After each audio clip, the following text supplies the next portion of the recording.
Hello friends, welcome to my channel tasty recipes. నేను మీ నాగలక్ష్మి. ఈరోజు మన వీడియోలో క్యాలీఫ్లవర్ టొమాటో కాంబినేషన్లో కర్రీ అయితే చేసి చూపించబోతున్నాను. దీనికోసం ముందుగా ఒక అర కేజీ టొమాటోస్, పావు కేజీ క్యాలీఫ్లవర్ని అయితే తీసుకొని శుభ్రంగా కడిగి ముక్కలుగా కట్ చేసి పెట్టుకోవాలి.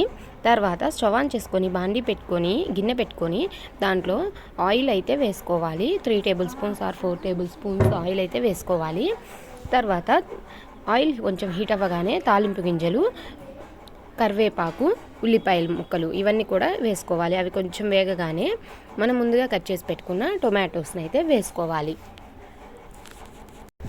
తర్వాత క్యాలీఫ్లవర్ ముక్కలను కూడా వేసుకోవాలి. ఈ క్యాలీఫ్లవర్లో పురుగులు అయితే ఉంటాయి ఫ్రెండ్స్. వీటిని జాగ్రత్తగా కట్ చేసుకోవాలి. అండ్ కట్ చేసిన తర్వాత కొంచెం హాట్ వాటర్లో కడుక్కుంటే, కొంచెం పసుపు వేసుకొని కడుక్కుంటే నీట్గా అయితే ఉంటాయి. తర్వాత క్యాలీఫ్లవర్ టొమాటో ముక్కలను వేసిన తర్వాత ఒకసారి గరిటెతో కలుపుకోవాలి.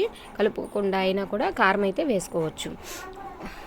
కొంతమంది అయితేనేమో కొద్దిసేపు మగ్గిన తర్వాత ఉప్పు కారం అన్నీ అయితే వేస్తారు. ఉప్పు కారం అయితే రుచికి తగినంత ఉప్పు కారం అయితే యాడ్ చేసుకోవాలి. నేనైతే కల్లుప్పు యాడ్ చేసుకున్నాను.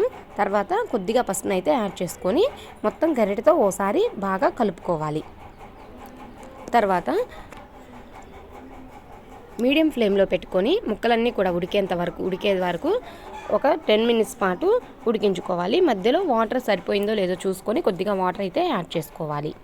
తర్వాత ఎండు కొబ్బరి ఉంటుంది కదా ఫ్రెండ్స్, దాన్ని అయితే గ్రైండ్ చేసి మిక్సీ పట్టుకొని ఆ ఎండు కొబ్బరిని కూడా ఈ కర్రీలో అయితే వేస్తే చాలా టేస్టీగా ఉంటుంది.